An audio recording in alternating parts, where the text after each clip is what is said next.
जय जगन्नाथ शुभ सकाळ। आज हूँ 28 जनवरी मंगलवार। आज दिन भरी अनेक गुरुत्वपूर्ण खबर आसी। अनेक गुड़िए नुआ नियम राज्य में लागू होगा जाउछि। राज्य और केंद्र सरकार अनेक गुड़िए घोषणा होइछि। एथिसह आज उत्कर्ष ओडिशा कनक्लेव रे जोग देबा पई प्रधानमंत्री मोदी ओडिशा आसुचंती। तेबे आसंतु आज दिनर 20टी बड़ खबर उपर नजर पकाइबा। वीडियो भल लागिले आपनक भल पाइबा स्वरूप गोटे गोटे लाइक निश्चित करदेबे। एथिसह आपण केउ जिल्लारू ई खबर देखुचंती कमेंट करी जणाई देबे। आज प्रथम खबर शेयर बजार रे पुणी ह्रास। सप्ताहर प्रथम दिन में 700 पॉइंट तलकू खसिला सेंसेक्स। शेयर मार्केट रे ह्रास एबे मध्य जारी रही। सेंसेक्स 753 पॉइंट खसी 75,435 को चली आसी। केवल सेंसेक्स नुहे सेपटे निफ्टी मध्य 237 पॉइंट तलकू खसी 22,855 रे पहुंची जाइछि। फेब्रुआरी 1 तारिख देशर बजेट उपस्थापन हेबा पूर्वरु शेयर मार्केट रे चाल बिगिड़ी जाइछि। पूर्वाह्न रे शेयर मार्केट ह्रास रे खोलितिला। निफ्टी पूर्वाह्न 9:45 रे खोलिबा बेले 22,940 रे थिला। देखु देखु 101 पॉइंट तलकू खसितिला। परवर्ती खबर रास्ता पाई आसिबो नुआ आईन। ओडिशा रे पुराना सहर हेबो नवकलबर, तैयारी हेबो नुआ सहर। टाउन प्लानिंग स्कीम रे हेबो परिवर्तन। ओडिशा रे 17% टाउनशिप थिबा बेले यह 30% को संप्रसारित करा जिवो। टार्गेट रे 2036 रो विकसित ओडिशा। सेतिपाई सहरर विकास उपरे गुरुत्व दिया जाउथिबा कहिसंती नगर उन्नयन मंत्री कृष्णचंद्र महापात्र। आसिला परवर्ती खबर महाकुंभ भितरे भारत को बड़ उपहार देला चीन। कैलाश मानसरोवर यात्रा आरंभ करने को भारत और चीन निष्पत्ति नहीं। सोमवार वैदेशिक व्यापार मंत्रालय पक्षर यह सूचना दि जाइछि। वैदेशिक व्यापार मंत्रालय कहिछि जे जनवरी 27 रे भारत और चीन मध्य वैदेशिक सचिव उप वैदेशिक मंत्री मेकानिजम बैठक पर वैदेशिक सचिव विक्रम मिस्त्री जनवरी 26-27 रे बेजिंग गस्त करथिले। सेपटे 2025 ग्रीष्म ऋतु रे कैलाश मानसरोवर यात्रा आरंभ करने को उभय पक्ष निष्पत्ति नहीं। 2020 रु यह यात्रा बंद रही। वैदेशिक सचिव विक्रम मिस्त्री एवं चीन रो वैदेशिक मंत्री वांग यी मध्य होइतिबा बैठक यहाकु पुनः आरंभ करने को निष्पत्ति नहीं। परवर्ती खबर खोलिला मां मझीघरियाणी हुंडी। मां बोली डाकिले ओ करुथिबा मां मझीघरियाणी पीठ खूब प्रसिद्ध। एठारे लोक अनेक मनस्कामना करिथांती। मां समस्त डाक शुणती। तेबे वर्तमान मां मझीघरियाणी मंदिर हुंडी टंका गणति होउछि। 6 मास पर यह हुंडी खोला जाइछि। श्रद्धालु माने मां को दान करथिबा हुंडी गतकाली खोली गणति करा जाइथिला। एही हुंडीरु मोट 94,49,054 टंका मिलिछि। एथिसह 93 ग्राम रो सुना 2 किलो 170 ग्राम ओजन रूपा मध्य मिलिछि। एथिसह हुंडीरु मिलिछि 7टी विदेशी मुद्रा। ए गणति कार्य लागिथिले 200 जन स्वेच्छासेवी। परवर्ती खबर उत्कर्ष ओडिशा सम्मेलन रे जोग देबे देशर समस्त कोटिपति। आज ठारू भुवनेश्वर रे शिल्प महाकुंभ Utkarsh Odisha make in Odisha conclave 2025 आरंभ होबाकू जाउछि। जनता मैदान रे 2 दिनिया कनक्लेव को उद्घाटन करिवे प्रधानमंत्री नरेंद्र मोदी। प्रधानमंत्री गस्त पूर्व कड़ा सुरक्षा व्यवस्था ग्रहण करिछि कमिशनरेट पुलिस। विमान बंदर ठारू जनता मैदान पर्यंत ब्लू ब्लुक अनुसार सुरक्षा बंदोबस्त होइछि। भुवनेश्वर सिक्यूरीटी पर मुतयन होइछंती 60 प्लाटून पुलिस फोर्स। ए कनक्लेव रे देश विदेश बहु शिल्प प्रतिनिधि जोग देबार मध्य कार्यक्रम रही। America, Germany, Australia, Singapore, Malaysia, Belarus, UK भली 16टी देशर प्रतिनिधि कनक्लेव रे शामिल हेबे बोली जणा पड़िछि। परवर्ती खबर ट्रम्प को सह फोन रे कथा हेले मोदी। प्रधानमंत्री नरेंद्र मोदी सोमवार अमेरिका नवनियुक्त राष्ट्रपति डोनाल्ड ट्रम्प को सह फोन जोगे कथा होइछंती। व्हाइट हाउस रे ट्रम्प को द्वितीय कार्यकाल आरंभ परे दुईक मध्य प्रथम थर कथबार्ता बोली जणा पड़िछि। भारत अमेरिका संपर्क को मजबूत करने विषय में दुई शीर्ष नेता मध्य आलोचना होइतिबा सूचना मिलिछि। अमेरिका राष्ट्रपति डोनाल्ड ट्रम्प एवं प्रधानमंत्री नरेंद्र मोदी मध्य खूब शीघ्र एक बैठक हो पारे। परवर्ती खबर मन जितिबा पाई मागणा योजना। दिल्ली निर्वाचन पूर्व आम आदमी पार्टी प्रतिश्रुति वर्षा। दिल्ली विधानसभा पाई आप जारी करिछि निर्वाचन इस्ताहार। पूर्वतन मुख्यमंत्री अरविंद केजरीवाल 15टी घोषणा प्रकाश करिसंती। पानी ठारू मेट्रो पर्यंत सुविधा प्रकाश करिसंती अरविंद केजरीवाल। केजरीवाल कहिसंती यह हमर घोषणा पत्र नुहे बरं यह हमर गारंटी अटे। परवर्ती खबर उत्तराखंड रे लागू हैला नुआ अध्याय। इतिहास रचिला उत्तराखंड। देशर प्रथम राज्य भाव में यूनिफॉर्म सिविल कोड लागू हेबा परे जेतिकी सुविधा मिलिबो सेतिकी कटकणा मध्य लागू होइछि। उत्तराखंड रे यूसीसी धर्म जाति वर्ण लिंग निर्विशेष रे समस्तंक पई बाहागर विवाह विच्छेद पोष्य संतान ग्रहण संपत्ति भागवंटा लिव इन रिलेशनशिप पई मध्य पंजीकरण बाध्यतामूलक 18 वर्ष बयस कम हेले अभिभावकଙ୍କ अनुमति अवश्य लिव इन रिलेशन रु जन्म संतान को आईनगत अधिकार संपर्क भांगिले संतान को पत्नी को मिलिबो भरण पोषण अर्थ ଆଇନ ଅମାନ୍ୟ କଲେ 10,000 ଟଙ୍କା ଜରିମାନା। ବାଲ୍ୟ ବିବାହ, ଏକାଧିକ ବିବାହ, 3 ତଲାକ କଡ଼ା କଟକଣା ଲାଗିବ। ସୂଚନା ଅନୁସାରେ 2022 ଉତ୍ତରାଖଣ୍ଡ ବିଧାନସଭା ନିର୍ବାଚନ ସମୟରେ ବିଜେପି ସରକାର ୟୁସିସି ଲାଗୁ କରିବା ନେଇ ଘୋଷଣା କରିଥିଲେ। ପରବର୍ତ୍ତୀ ଖବର, ପାଠପଢ଼ାରେ ଆଧାର ବାଧା। ଆଧାର କାର୍ଡ ନଥିଲେ ପାଠ ପଢ଼ିବାରୁ ବଞ୍ଚିତ ହେବେ ହଜାର ହଜାର ଛାତ୍ରଛାତ୍ରୀ। ଆଧାର କାର୍ଡ ଦାଖଲ ନ କଲେ ଛାତ୍ରଛାତ୍ରୀ ପାଇବେ ନାହିଁ ସାର୍ଟିଫିକେଟ। ବିଦ୍ୟାଳୟରେ ଆଧାର ଆଇଡି ପ୍ରକ୍ରିୟା ଆରମ୍ଭ ହେବାରୁ ଦ୍ୱନ୍ଦ୍ୱରେ ପଡ଼ିଲେଣି ଛାତ୍ରଛାତ୍ରୀ ଓ ଅଭିଭାବକ। ସମସ୍ତ ଛାତ୍ରଛାତ୍ରୀଙ୍କ ପରିଚୟ ପତ୍ର ମାଗିଲେଣି ସ୍କୁଲ କର୍ତ୍ତୃପକ୍ଷ। ପରିଚୟ ପତ୍ର ଦାଖଲ ନ କଲେ ଆଗକୁ ସରକାରୀ ସୁବିଧା ମଧ୍ୟ ମିଳିପାରିବ ନାହିଁ ବୋଲି ପରୋକ୍ଷରେ ଜଣାଇଦେଲେଣି ସ୍କୁଲ କର୍ତ୍ତୃପକ୍ଷ। ନୂଆ ସରକାରୀ ବ୍ୟବସ୍ଥା ଅନୁଯାୟୀ ବିଦ୍ୟାଳୟରେ ଛାତ୍ରଛାତ୍ରୀମାନେ ଆଧାର ଆଇଡିରେ ପଞ୍ଜୀକରଣ କରିବାକୁ ପଡ଼ିବ। ପରବର୍ତ୍ତୀ ଖବର, କୁମ୍ଭ ପାଇଁ ସ୍ୱତନ୍ତ୍ର ଫ୍ଲାଇଟ୍। ମହାକୁମ୍ଭ ପାଇଁ ଭୁବନେଶ୍ୱରରୁ ସ୍ୱତନ୍ତ୍ର ଫ୍ଲାଇଟ୍ ବ୍ୟବସ୍ଥା।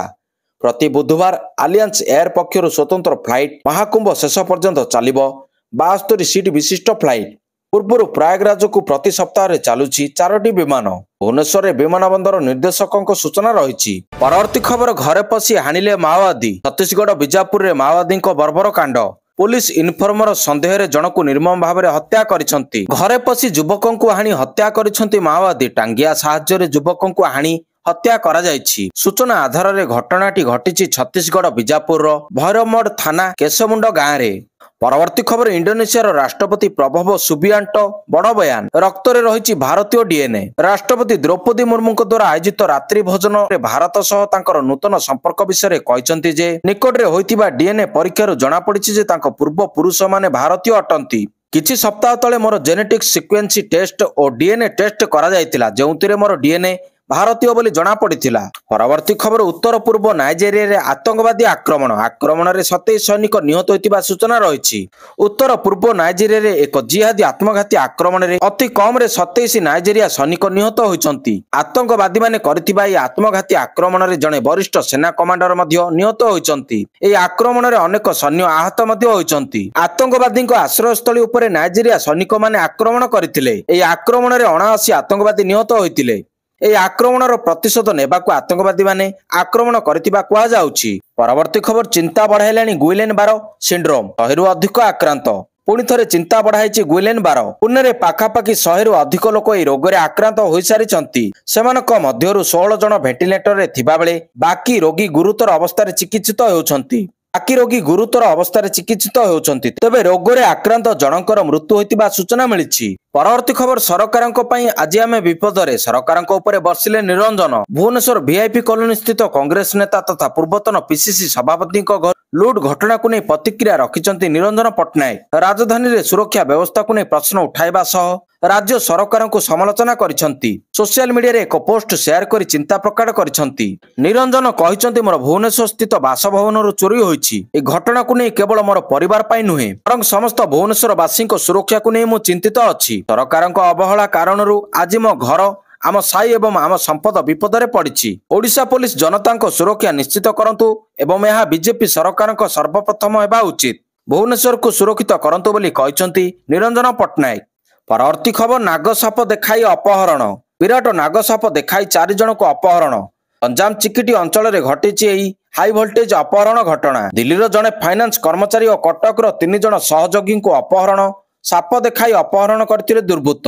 ବନ୍ଧକ ରଖି 1 କୋଟି ଟଙ୍କା ଦେବାକୁ ଦାବି କରୁଥିଲେ। କୋଟିଏ ଟଙ୍କା ନ ଦେଲେ ସମସ୍ତ ବନ୍ଧକଙ୍କୁ ନାଗସାପ ଚୋଟରେ ଜୀବନ ନେଇଯିବେ ବୋଲି ଧମକ ଚମକ ଦେଉଥିଲେ।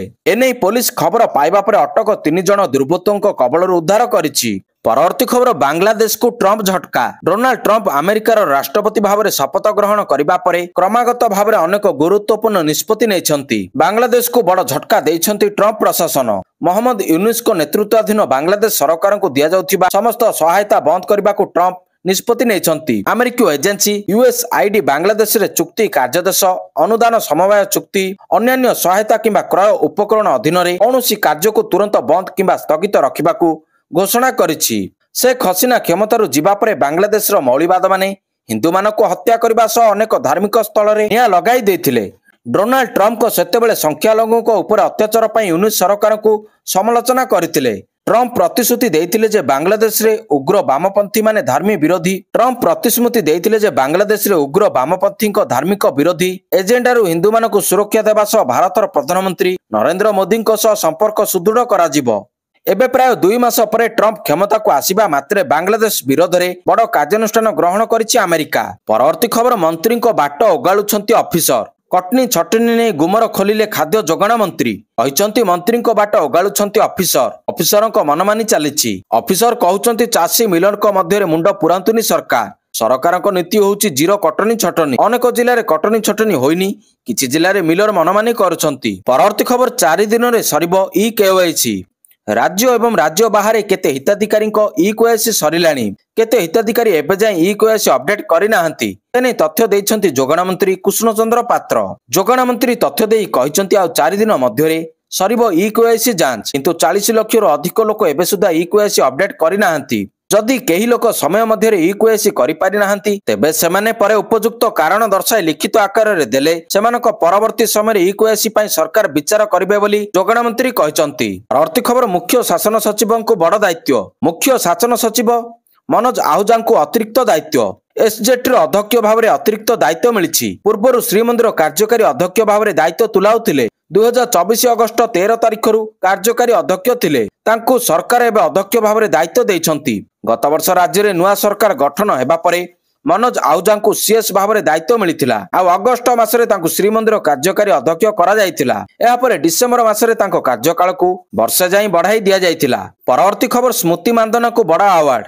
आईसीसी द्वारा 2024 रे खेलाड़ी मानकु सेमानकर बेस्ट प्रदर्शन पई अवार्ड मिलिछि। एहारी मध्यरे महिला मानकु ICC player of the year नाम रे घोषणा करा जायछि। आईसीसी ए अवार्ड को स्मृति मानधन को देइछंती। 2024 रे बामा हाथ रे बैटिंग करथिबा स्मृति मानधना वनडे क्रिकेट रो खूब भल प्रदर्शन करिसंती। वनडे क्रिकेट रे खूब भल प्रदर्शन करिसंती एवं अधिक रन मध्य करिसंती। सेहि परि 2024 रो श्रेष्ठ क्रिकेटर भाव में मनोनीत होइसंती जसप्रीत बुमराह। आईसीसी बुमराह को आईसीसी वर्षर श्रेष्ठ टेस्ट क्रिकेटर भाव में मनोनीत करिछि। परवर्ती खबर गंगारे गाधैले गरीब शेष हेबो नाही। कांग्रेस राष्ट्रीय अध्यक्ष मल्लिकार्जुन खड़गे सोमवार मध्य प्रदेश महुटारे जय बापू जय भीम जय संविधान रैली को संबोधित करथिले। एही समय मल्लिकार्जुन खड़गे बीजेपी नेता को सीधा सड़क टार्गेट करी कहिसंती जे गंगारे गाधोइबा द्वारा गरीबी दूर हेबो नाही।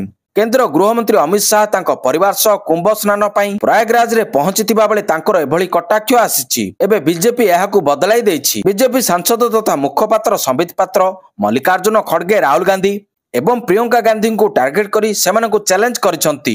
परवर्ती खबर मुख्यमंत्री को उपदेष्टा हेले प्रकाश मिश्र। से जने पूर्वतन डीजीपी अवसर प्राप्त आईपीएस ऑफिसर। उपदेष्टा भाव में प्रकाश मिश्र को मिलिला कैबिनेट पाया। शीर्ष प्रशासनिक अधिकारी नेता होइतिबा पूर्वतन सीआरपीएफ महानिर्देशक प्रकाश मिश्र को इंग्राजी पुस्तक कॉमेडियन खाकी लोकार्पित हेबा परे एने चर्चा एवं राजनीतिक बयानबाजी आरंभ होइतिला। एथिरे से पिला दिनर अवसर पर्यंत समय भितर व्यक्तिगत और वृत्तिगत जीवन में सामना करिथिबा कौतूहलप्रद घटनावली मजादार शैली रे उपस्थापना करिसंती। परवर्ती खबर मधु पाड़ी हेले राज्य निर्वाचन कमिशनर। मधुसूदन पाड़ी हेले राज्य निर्वाचन कमिशनर। एणिकी दायित्व तुलाइबे अवसर प्राप्त आईएएस मधुसूदन पाड़ी। आदित्य पाढ़ी अवसर पर खाली पड़िथिला कमिशनर पद। मधुसूदन पाढ़ी होउछंती 1991 बैच आईएएस ऑफिसर, जे कि पूर्व ओडिशा राज्यपाल प्रमुख सचिव थिले। दीर्घ वर्षर कैरियर रे मधुसूदन पाढ़ी सूचना प्रजुक्ति विद्या और परिवहन समेत विभिन्न सरकारी विभाग रे कार्य करिसंती। परवर्ती खबर वाकफ बिल को पास कला जेपीसी। वाकफ एक्ट रे संशोधन नै विरोधी सांसदों समस्त प्रस्ताव को मिलित संसदीय कमिटी प्रत्याख्यान करिछि। जेपीसी सोमवार अपराह्न रे 14टी परिवर्तन सहित वाकफ संशोधन बिल अनुमोदन करिछि। गत वर्ष अगस्त मासरे बिल गृह रे आगत करा जायतिला। भारतीय जनता पार्टी बीजेपी रो जगदम्बिका पाल को नेतृत्व रे विरोधी सांसद माने कमिटी रे 44टी संशोधन प्रस्ताव देइथिले, किंतु समस्त प्रस्ताव को प्रत्याख्यान करा जायछि। परवर्ती खबर ओडिशा रे 2,25,000 नियुक्ति सुजोग। आज ठारू आरंभ हो उत्कर्ष ओडिशा सम्मेलन, जहाकु ने शिल्प मंत्री संपद स्वाई निज बयान रे कहचंती जे उत्कर्ष ओडिशा कनक्लेव 2025 एक ऐतिहासिक और जुगांतकारी कनक्लेव हेबो। शिल्प भागीरथी साजी शिल्पपति मानकु धरी ओडिशा प्रथम थर पई आसीबे प्रधानमंत्री नरेंद्र मोदी ओ एई कनक्लेव उद्घाटन करिवे। मोदींको पछे पछे बहिबो शिल्पर गंगा। पूर्वरु केवल मोटाल शिल्प रे सीमित थिला मेक इन ओडिशा। एथर semiconductor, green energy, renewable energy ए सब उपरे फोकस करा जायछि। यासो से पुणी थरे कहचंती जे ओडिशा रु आरंभ हेबो शिल्प विप्लव। दर्शक बंधु, यह थिला आज दिनर किछि मुख्य खबर। जदि खबर आपननको भल लागि थाए ताहाले वीडियो को बहुमत रे शेयर करिवे। धन्यवाद।